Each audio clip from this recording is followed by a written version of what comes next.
আজকে রান্না করব গরুর মগজ ভুনা।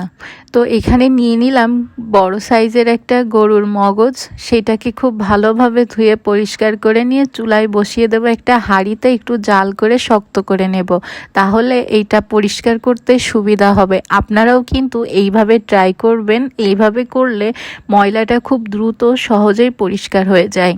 তো তারপরে এই যে আমি এইদিকে ভালোভাবে একটু সিদ্ধ করে নিচ্ছিলাম। নেওয়ার ফলে ওই যে শিরাগুলো এইগুলা একটার থেকে একটা টান দিলে একদম সুন্দরভাবে বের হয়ে আসে। আর এইগুলা কিন্তু পরিষ্কার করেই খেতে হয় মগজটা। তো যে কোনো জিনিসই কিন্তু একটু খুব সুন্দরভাবে পরিষ্কার করে গোছায় গাছায় খেলেই কিন্তু বেশ মজা লাগে। তো এই যে এইভাবে দেখুন, একটা শিরাও আর এর ভিতরে নেই। তো সব কিছু পরিষ্কার করে কুটে বেছে ধুয়ে নিলাম আরও একবার। সব কিছু যখন খুব ভালোভাবে ধুয়ে পরিষ্কার করে নিয়ে নিলাম, এইদিকে ছোট ছোট করে একটু টুকরো করে কেটে নিলাম। অনেকে আবার আলু দিয়ে ভুনা করে, কিন্তু আমি আজকে শুধু মশলা দিয়ে একটু ভুনা ভুনা করেছি। দিয়ে দিলাম চুলায় কড়াই, তারপর তেল দিলাম, জিরা দিলাম হচ্ছে শুকনা মরিচ, তেজপাতা, পেঁয়াজ একটু বেশি করে। রসুন বাটা ছিল না, তাই দুইটা রসুন, একটু বড় সাইজের রসুন কুচি করে দিলাম। এটাতেও কোনো সমস্যা নেই। সব কিছু দিয়ে আদা বাটা 1 চামচ হচ্ছে জিরা বাটা দিয়ে নাড়তে নাড়তে, বেশি নাড়া লাগবে না। ওই মশলার ভেতরে আবার একটু গোলমরিচ গুঁড়ো দিছিলাম, সেটা ক্যামেরায় নিতে ভুলে গেছি। তো তারপর হচ্ছে সেই মগজগুলো দিয়ে দেব ওই মশলার ভেতরে, দিয়ে সব সময় মানে নাড়তেই হবে যাতে তলা ধরে না যায়।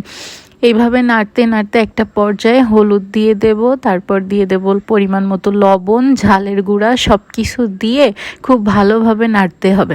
নাড়তে যখন কালারটা একদম চেঞ্জ হয়ে যাবে, তখনই বুঝতে পারবেন যে মগজটা প্রায় হয়ে এসেছে।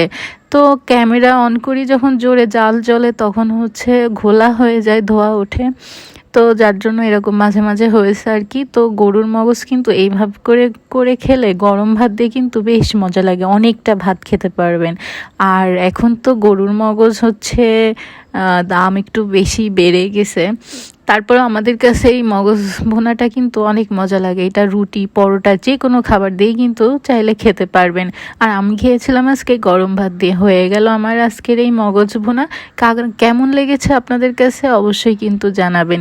নিয়ে নিলাম ধোয়া ওঠা গরম ভাত, আর এদিকে মগজ ভুনা নিলাম একটু। ভাত দিয়ে যখন মেখে খাচ্ছিলাম না, কি সুন্দর যে একটা ঘ্রাণ আসতেছিল। লাস্টে বাসায় বানানো একটু গরম মশলা দিয়েছিলাম। সব কিছু দিয়ে খুব ভালোভাবে মাখায়ে আজকে দুপুরে এইটা দিয়ে খাবার খেলাম। তো আপনারা সবাই কেমন লাগলো জানাবেন, আর ভালো লাগলে একটু কষ্ট করে শেয়ার করে দিবেন। আজকের ভিডিও এই পর্যন্ত। সবাই ভালো থাকবেন। আবার নতুন ভিডিও নিয়ে আপনাদের সামনে হাজির হব।